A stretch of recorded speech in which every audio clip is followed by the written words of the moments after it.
Hi everyone, welcome back to my channel. Today I'm going to show you this video of how I did color blocking using Dipnotic Nails colors. These stunning colors I have right here with me today.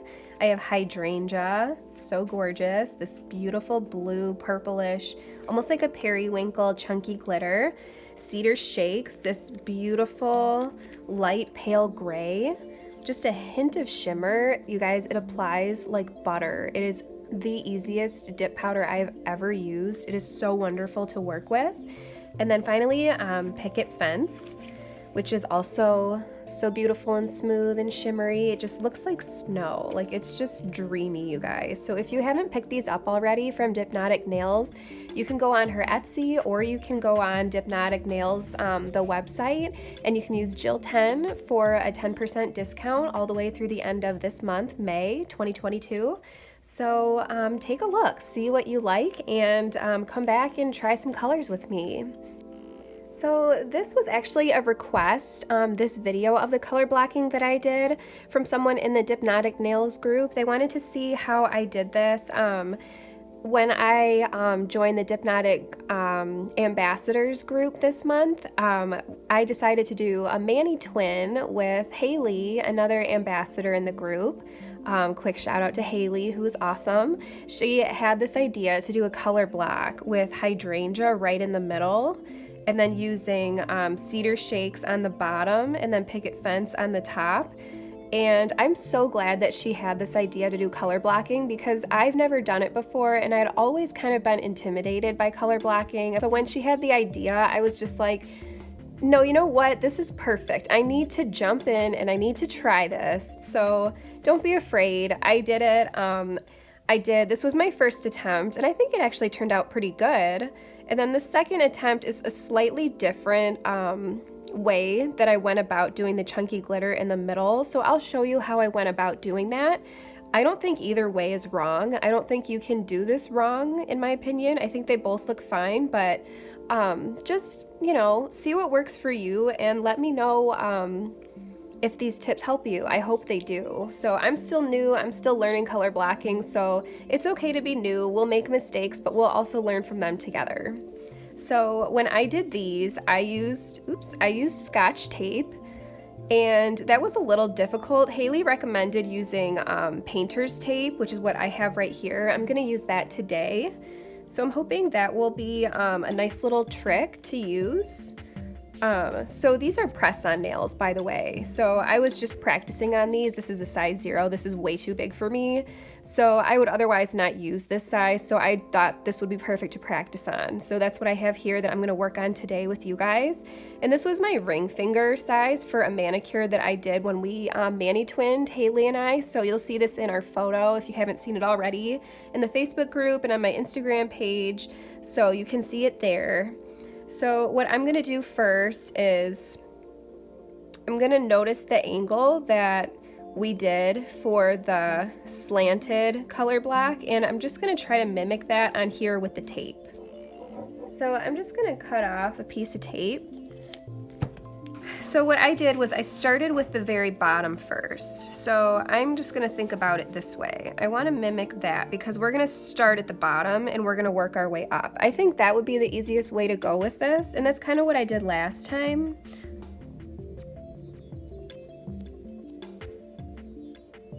So I'm just going to push this down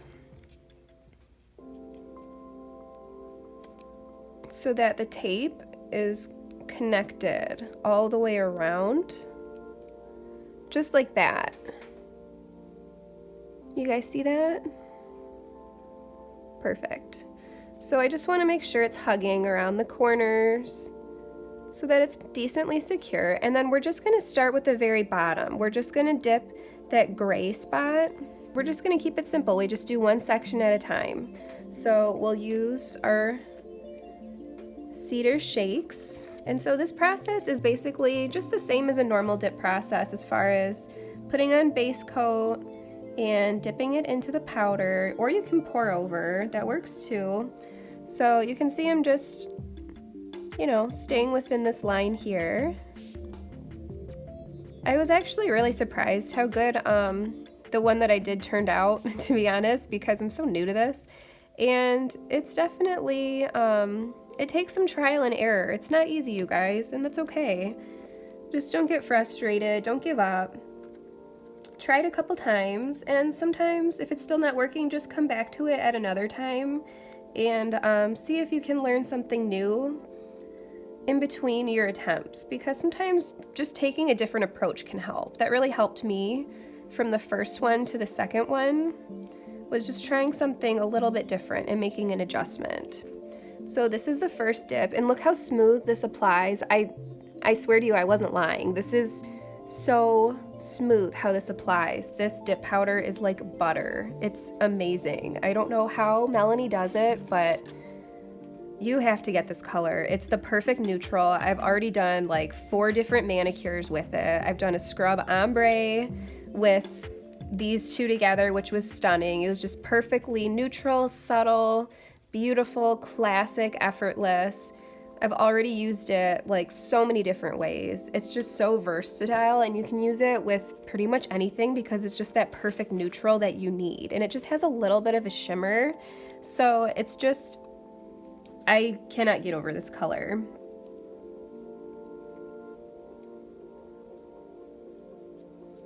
I'm just gonna do 2 layers of dip.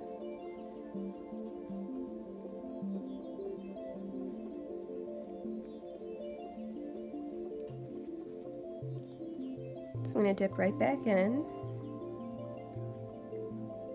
And I just kind of like dip it a couple times, like over and over, just so that I make sure it's dry and it's getting good coverage.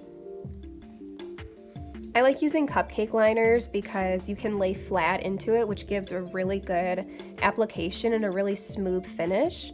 So if you have issues dipping directly into a jar with your finger, where you're getting some kind of like a little bit of a ledge, kind of, with some of the dip like building up at an angle, try laying it flat if you can into a cupcake liner, because I found that makes things easier for me. And maybe it won't work for you, but you could give it a try. So I brushed it off, and this is what we're working with. And I learned from the amazing Marla Chris on YouTube. I watch her videos all the time and I love her. I'm a huge fan. Shout out to Marla Chris.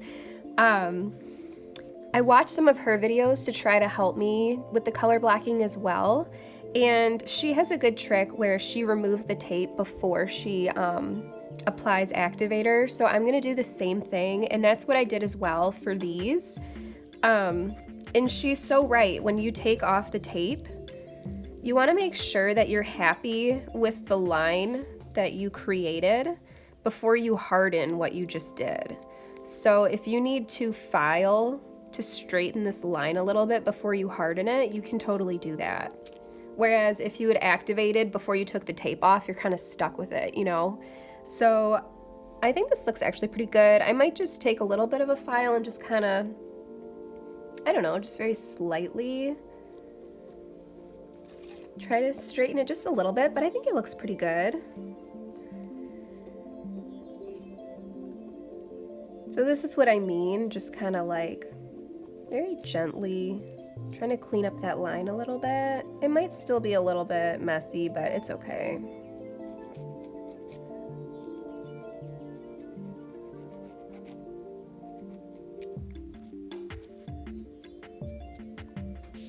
So honestly, I think that's good. I think that's straight enough. I don't need to keep going at it. So I hope you guys can see that. I hope it's in focus. But I think I'm good with that. So now I'm gonna activate that section so that it's hardened, and I'm not gonna get any other powder on that because it will be nice and hardened and all set. So I'm just gonna do that. You can see me applying the activator here. And I use this Kiss brand activator. I buy it from the store, and it's actually cheaper than online. So if you can find this, the Kiss brand, at Walmart or even Kroger maybe,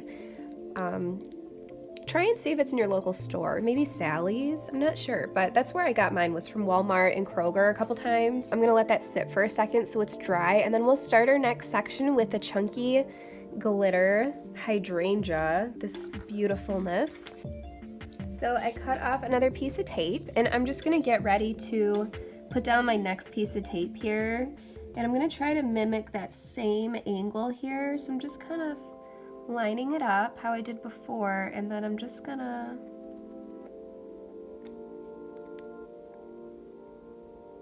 try to do that same angle, and then I'm just trying to see how far to go. Maybe like here would be good. Whoops. So I'm just applying my tape now. I like using the painter's tape. I think Haley had a great idea when she recommended that I use this, because I think this is easier than the Scotch tape. That is for sure. Good, okay. So this is what I did. The first time that I did this one, I wasn't really sure like what kind of strategy that I was gonna use, so I just I did the same thing. I started with the gray on bottom, I did 2 layers, and then I moved here. I did use tape, you guys. I just dipped right into the chunky glitter twice, and then I moved on to the next section. So after that, the second time, I was like, I think I'm gonna try this a little differently to try to get a little bit more of, just a little bit more clarity maybe than the first one. Maybe try to get it a little bit more structured looking. So what I did was I dipped the first layer in clear dip powder, and then the second time I just hand placed all the chunky glitters so that I could have it exactly how I wanted it. And I think it worked out pretty well. So I'm gonna do that again. So here is my clear dip powder. So I'm just gonna do my first layer in clear. So this doesn't want to stay on my stand, so I'm just gonna dip like this, you guys. We just gotta be a little flexible. It's all right. It happens, right?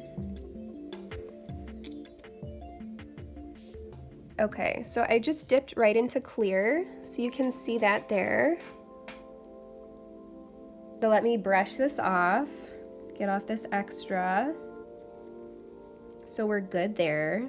So now we can start to hand place our chunky glitter. So I'm excited for this part. This is the fun part, you guys. So we've got hydrangea, our beautiful color here. Look at this. I'm just shaking this to get some of the chunky glitters to come to the top so I can have my pick of all the chunky glitters. I have my base coat, and what I mean by hand placing, I'm going to use this dotting tool. You can also use like an orange wood stick with like a point, or really anything kind of that has a little point to it. Even a toothpick probably would do the job. So I'm just going to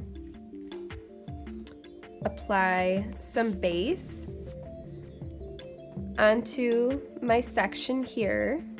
And I'm gonna apply base on the tip of this, and then I'm just gonna pick up the specific glitters that I want, and I'm just gonna place them exactly how I want them. So that's what I mean by hand placing. I really like this concept with chunky glitters because it makes life easier for me. I really like this way of doing it.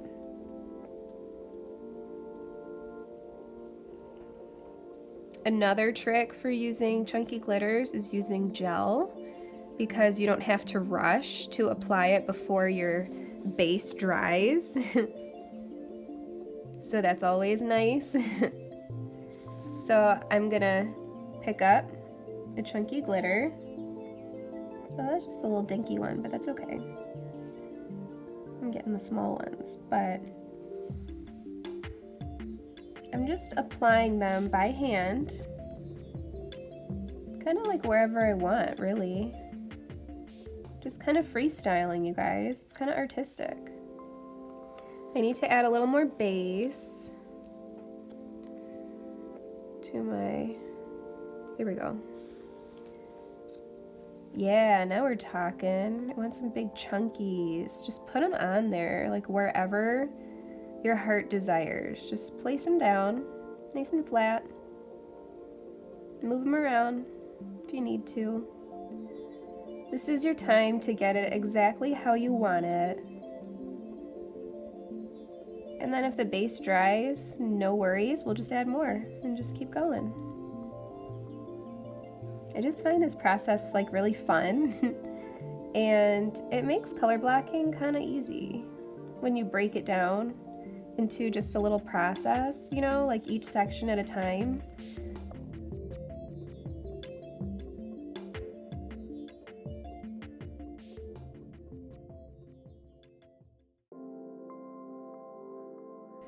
You can't be afraid to fail the first time or even the first couple times, because I found that some of my favorite techniques, I failed the first couple times and then I finally got it, and I'm so glad I learned it, because I don't know where I would be without my chunky glitters in this life.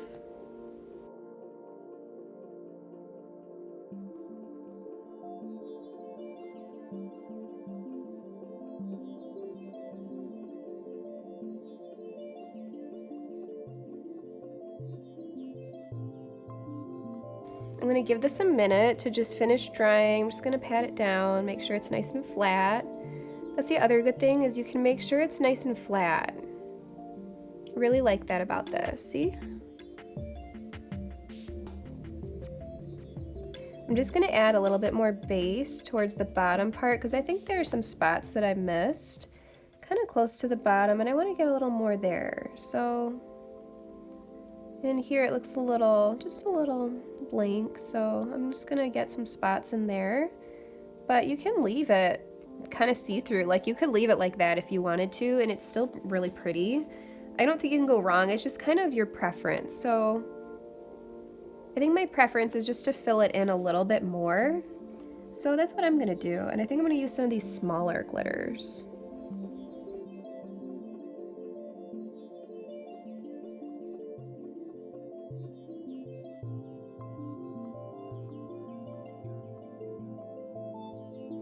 By the way, I have absolutely loved being an ambassador for Dipnotic Nails this month. I'm so sad that it's going to be coming to an end at the end of this month. I've had so much fun. I've learned so much. I've met so many great people.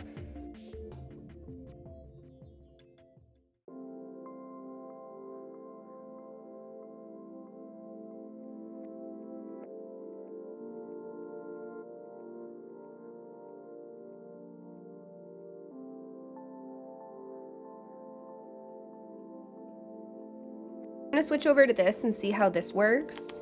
So we'll see if this works as well as the dotting tool.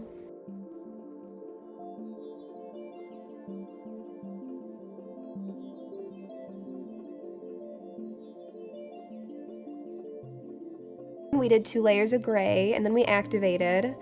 This one we did our first layer of clear dip powder, and then we hand placed all our chunky glitters. So I'm gonna let this dry, and then again I'm gonna activate it once I pull the tape off. We'll see how our line turned out and if we're happy with it. And I am happy with that. So we're sealing in this glittery goodness so that we will be good to go for our top color, the white. I'm gonna use my base, and I'm gonna do what we did before and just dip right in. We'll do 2 layers, just like we did with the gray.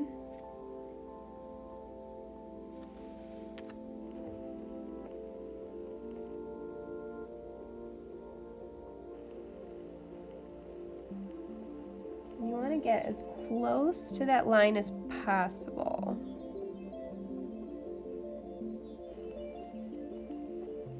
You can even kind of do that, kind of like how you would at the cuticle to avoid flooding the cuticle. I might even do it like that from now on. Just kind of, see what I'm doing, guys? Like kind of pushing back towards it without going on top of it.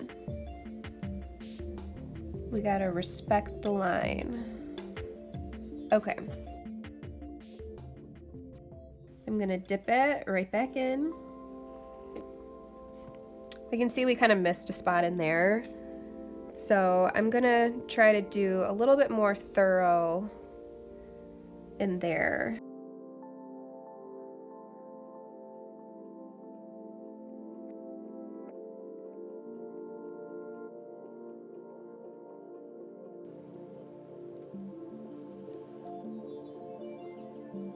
So now what I'm going to do is I'm going to cap this whole thing in clear to protect everything for when I buff it. We're just going to go over this whole thing. And I know we activated before over these, and that's okay. That doesn't matter. No big deal. We're just gonna go over this whole thing in base.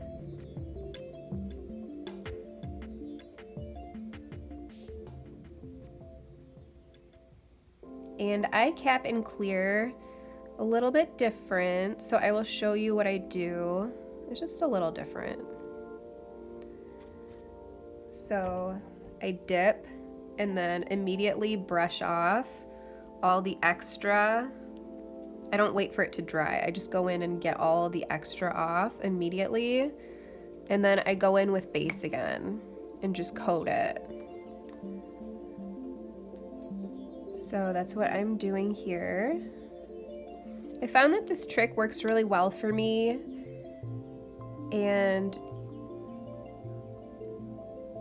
I really like doing it this way. And it's okay, you know, if you do it your way, that's totally fine. Do it the way that works for you, where you dip and clear, you wait for it to dry, and then you scrub with a toothbrush or a stiff nail brush.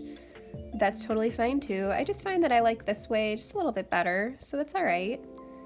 So that's what I'm doing right now. And then this is always going to be a little bit tacky since this is base that I'm just letting sit on top of it. So I'm just gonna let it sit for like a minute or two, and then I'm gonna put activator on top of this, and then we'll be good to file and buff as usual. Just kind of drop the activator on there, kind of like float it on.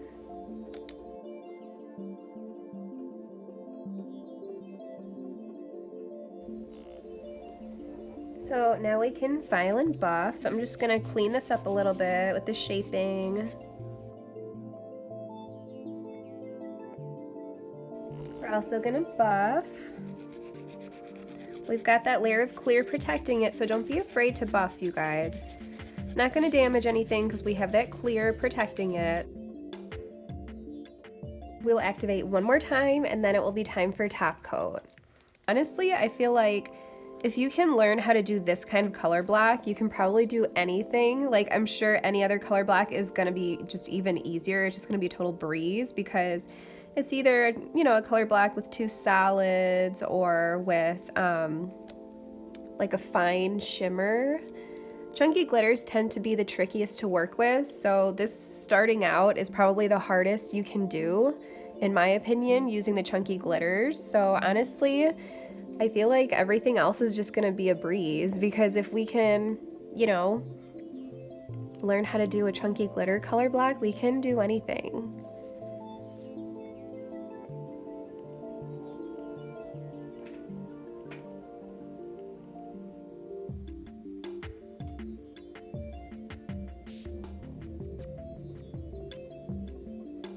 You can just see that color come to life in those chunky glitters. So I did my first couple swipes of top coat, and then I'm gonna go in and finish it with a more detailed layer of top coat. And I'm very generous with my top coat, as you can see. And that's it. That's how you do color block from a newbie to you guys. I hope that this video was helpful. I think this turned out beautiful. We can see the other two. This was my first attempt, and then this was my second attempt, and this was on my ring finger, and then this is the thumb, also the same size as this one, which is kind of a combo of the two together, of the size of this one but the technique of that one. So here is the color block finished product. I think it turned out beautiful and I'm super happy with it. So thank you for watching, and I hope this was helpful. I'll see you in the next one.